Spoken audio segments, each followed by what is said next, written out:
በዛሬ ቪዲዮአችን የምናየው የታይዋን እየተጠቀመች ያለችው መንገድ ለብሔራዊ ደህንነቷ አስተማማኝ እንዳልሆነ ነው የምናየው። እንደምታዩት ይህ የታይዋን የባህር ዳርቻ ነው። ለብዙ አስርት ዓመታት በእስያ አህጉር ውስጥ በጣም አደገኛ የሚባለው የውሃ አካል ነው። ከቅርብ ዓመታት ወዲህ ግን ቻይና በየቀኑ ማለት ይቻላል ወታደራዊ አውሮፕላኖቿን ወደ ባህር ዳርቻው ትልካለች። አብዛኞቹ እነዚህ በረራዎች በታይዋን ደቡባዊ ምዕራብ አቅራቢያ ሲሆን ዋና ዓላማቸውን በታይዋን ያለውን የአየር መከላከያዎችንና ጦርነት በተነሳ ጊዜ የምላሽ የመስጠት አቅማቸውና ፍጥነታቸውን ለመፈተሽ ይመስላል።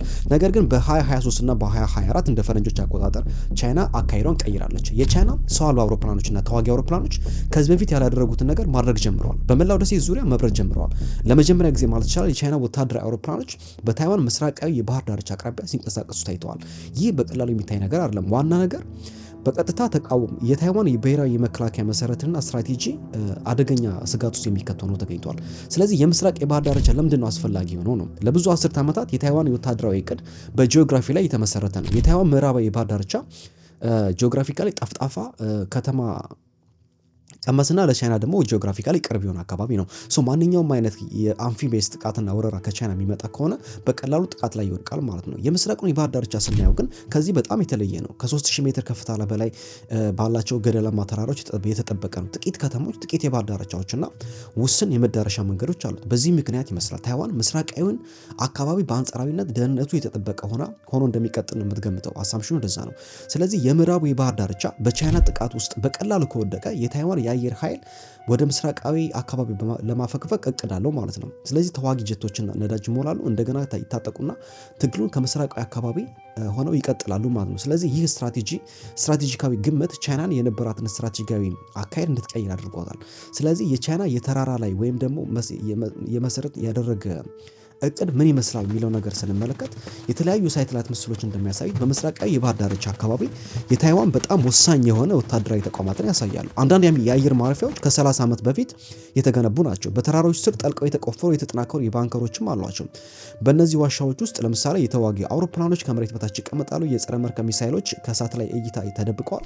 እንዲሁም ደግሞ ከሚሳይል ጥቃት በኋላ ማኮብኮቢያዎች በፍጥነት ሊጠገኑ ይችላሉ። ስለዚህ እነዚህ መሳሪያዎች የተገነቡበት የቻይናን የመጀመሪያ ጥቃቶች ለመቋቋም የታለመ ነው ማለት ነው። ስለዚህ ዓላማው ቻይናን ብቻዋን ለማሸነፍ አይደለም። ዓላማው ምንድነው? ከቻይና የሚመጣውን ጥቃት እንግዲህ የታይዋን አጋሮች እና ዩናይትድ ስቴትስ እስኪደርሱ ድረስ ከቻይና የሚመጣውን ጥቃት ተቋቁሞ አትሊስት ሰርቫይቭ ለማድረግ ይመስላል። ስለዚህ የኃይል አለመመጣጠን በሁለቱ መካከል እንዳለ ነው የሚያሳየው። ለምሳሌ የቻይናን የጦር ኃይል የህዝብ ነጻ አውጪ ግንባር የሚባለውን ከተመለከትን ከታይዋን እጅግ በጣም የላቀና በብዛትም በጣም የረቀቀ ነው። ስለዚህ ቻይና የሚከተሉት ነገሮችን ማንሳት ይቻላል። አንደኛ በመርከብ ብዛት የዓለማችን ትልቁ የባህር ኃይል አላት። በሺዎች የሚቆጠሩ ባሊስቲክ እና የክሩዝ ሚሳይሎች አሏት። በፍጥነት እየሰፋ ያለው የአየር ኃይል አላት ማለት ነው። ስለዚህ ታይዋን ደግሞ ረዘም ላለ ጊዜ የተለመደው አይነት ፊት ለፊት ጦርነት ማሸነፍ አትችልም። ምክንያቱም ስልቱ የሚሆነው ምን ማለት ነው? ህይወትን ለማትረፍና ማዘግየት እንዲሁም መከላከል ነው አላማቸው። መከላከል ማለት ነው ማለት ነው ለተወሰነ ጊዜ ሰርቫይቭ ካደረጉ በኋላ የታይዋን አላዮች አሜሪካ፣ አውሮፓውያን እስኪደርሱ ድረስ ራሷን ሰርቫይቭ የምታደርግበት መንገድ ነው ዲዛይን እያደረገች ያላቸው። ስለዚህ ነገር ግን ያ ስልት ምስራቃዊ ክፍል ምንም እንኳን አደጋ አይደርስበትም በሚል መላመት ላይ የተመሰረተ ቢሆንም ያ ግምት ወይም አሳምፕሽን አሁን ላይ ግን በጣም አጠራጣሪ እየሆነ መጥቷል። ምክንያቱም ብዙ ባለሙያዎች ስልቱ ጊዜው ያለፈበት ነው ይላሉ። የቻይና ወታደራዊ ዘመናዊነት በአንድ ነገር ላይ ያተኮረ ነው። የታይዋን የመከላከያ ግንብን ማፈራረስ ነው። ቻይና አሁን ላይ ያላት ዘመናዊ የጦር ኃይል አንደኛ የማያቋርጥ ክትትል ማድረግ የሚችሉ ረጅም ርቀት መጓዝ የሚችሉ ሰው አልባ አውሮፕላኖች አሏት።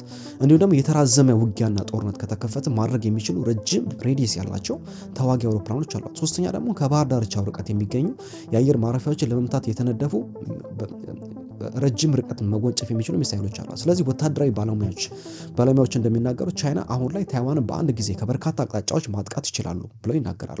ይህም ደግሞ ምስራቅን ይጨምራል። በሌላ አነጋገር ተራሮች ካሁን በኋላ ለደህንነት ዋስትና አይሰጡም።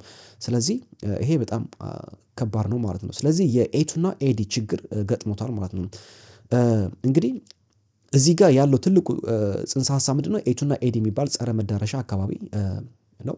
ስለዚህ የሚያመለክተው ጠላቶች ወደ ክልል እንዳይገቡ የሚከላከል ወታደራዊ ስትራቴጂ ነው። የቻይና ኤቱና ኤዲ ስርዓትን የሚከተሉትን ነገሮች ያጠቃልላል። አንደኛ የአሜሪካን የአውሮፕላን ተሸካሚዎች የሚያስፈራሩ ባሊስቲክ ሚሳይሎች ናቸው። ሁለተኛ የባህር ኃይል ማጠናከሪያዎችን ያነጣጠሩ ጸረ መርከብ ሚሳይሎች አሏት። ሶስተኛ ረጅም ርቀት የአየር መከላከያ ስርዓቶች አሏት። እንዲሁም ደግሞ የባህር ሰርጓጅ መርከቦችና የባህር ፈንጂዎች አሏት። ስለዚህ እንደ አውሮፓውያን አቆጣጠር በ2022 ቻይና ይህንን ችሎታ በታላላቅ ልምዶች አሳይታለች። ከታይዋን በስተምስራቅ በሚገኘው ውሃ ውስጥ የባሊስቲክ ሚሳይሎችን ተኩሳለች። ስለዚህ ወረራ ሳይሆን እገዳን የሚያስመስል አይነት ጥቃት አድርጋለች። ስለዚህ ይህ መልእክቱ ምንድነው? ታይዋን አርፈሽ መቀመጥ አለብሽ ነው። ቻይና ወታደሮችን ወዲያውኑ ማረፍ አያስፈልጋትም። በመጀመሪያ ታይዋንን መከላከልና የውጭ ጣልቃ ገብነትን ተስፋ ማስቆረጥ ይቻላል የሚል ስትራቴጂ ነው ያላቸው። እንግዲህ አሁን እየመጡ ያሉ ማስጠንቀቂያዎች ምንድናቸው? ጡረታ የወጡ አድሚራል ሐሲን ሚን የሚባሉ የቀድሞ የጄኔራል ስታፍ አዛዥ እንደሚናገሩት ታይዋን ከቻይና ጋር ጦርነት ውስጥ የሚገቡ ከሆነ አደገኛ ችግር ውስጥ ወድቃለች። ስለዚህ ጦርነት ውስጥ በምንም አይነት ነገር መግባት የለባትም ነው። ቻይና በዚያ ውድድር ሁሉም ጦርነት ከተነሳ ሁሌም ቻይና አሸናፊ ነው የምትሆነው። ከዛ ይልቅ ለታይዋን ማንኛውም አይነት ወረራ በጣም ከባድ ስለሚሆን ያልተመጣጠነ ጦርነት ሊፈጥር ስለሚችል ታይዋን ጦርነት ውስጥ ባትገባ የተመረጠ ይሆናል ብለው ነው የሚናገሩት።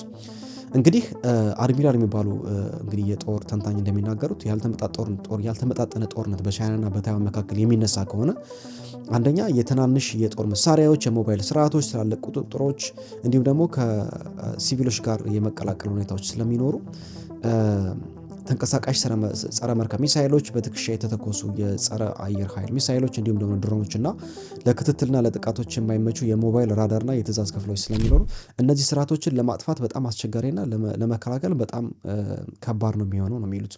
ስለዚህ ከዩክሬን መማር አለባቸው። ዩክሬን ላይ የተደረገውን ጦርነት እንደምናየው ሩሲያ ታንከሮችን የታጠቁ አምዶችን ተጠቅማለች። ዩክሬን በትንሽ ተንቀሳቃሽ መሳሪያዎች የራሽያን ኃይል ለማጥፋት ሞክራለች። ስለዚህ እነዚህ ሚሳይሎች እነ ጃቫሊን እነ ኒላው ስቲንገር የሚባሉ ሚሳይሎች አሉ።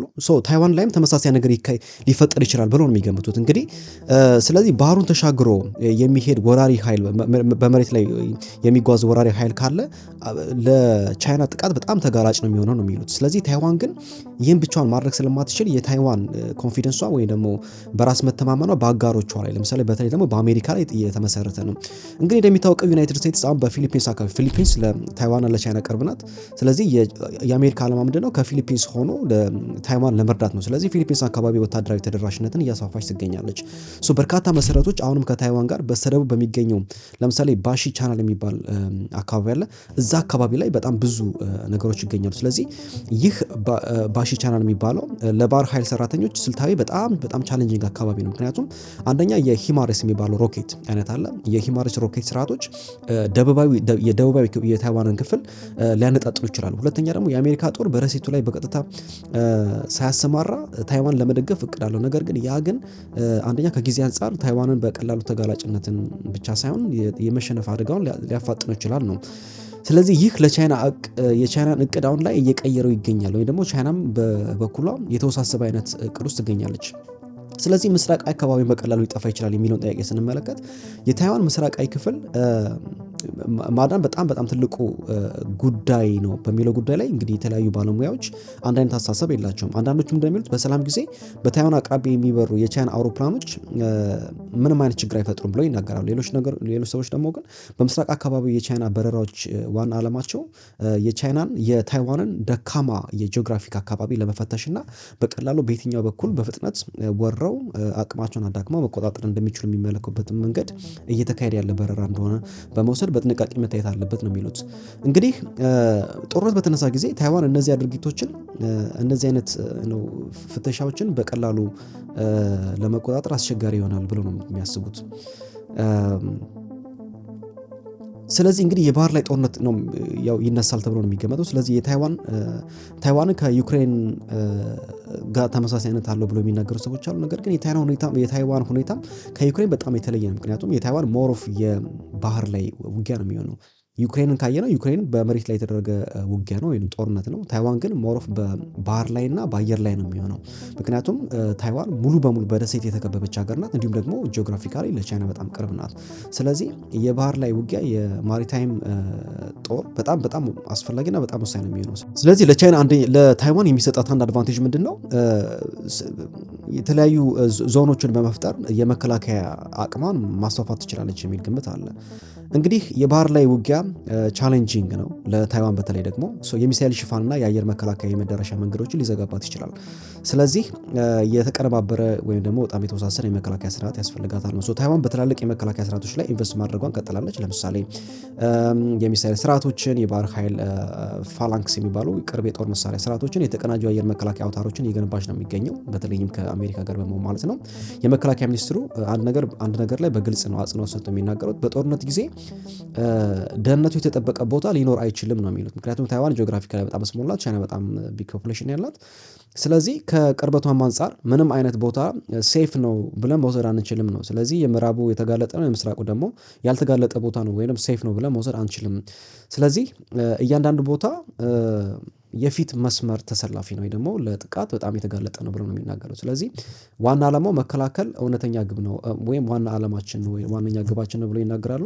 ስለዚህ የታይዋን ወታደራዊ ልምምድ እንግዲህ ዓላማው ጦርነት ማሸነፍ አይደለም፣ ሰርቫይቭ ማድረግና ከዛ በኋላ ደግሞ የአሜሪካና የምዕራባውያን የጦር ኃይሎች መጥተው ጣልቃ እንዲገቡና እንዲረዷቸው ነው። ስለዚህ ያ ነው ዋና ዓላማቸው። ስለዚህ ጦርነት የሚነሳ ከሆነ ጦርነቱ በጣም የተራዘመ እጅግ በጣም ከፍተኛ ቀውስን ከፍተኛ የኢኮኖሚ ቀውስን የሚያስከትልና እንግዲህም ለቻይናም ደግሞ የተሳካ አይነት ጦርነት ላይሆንላት ይችላል። ምክንያቱም የምዕራባውያን ጦር ኃይል ወደ ታይዋን የሚዘምት ከሆነ የተወሳሰበ ጦርነት በጣም ከባድ ጦርነት ነው የሚሆነው ማለት ነው። ጨርሻለሁ። አመሰግናለሁ።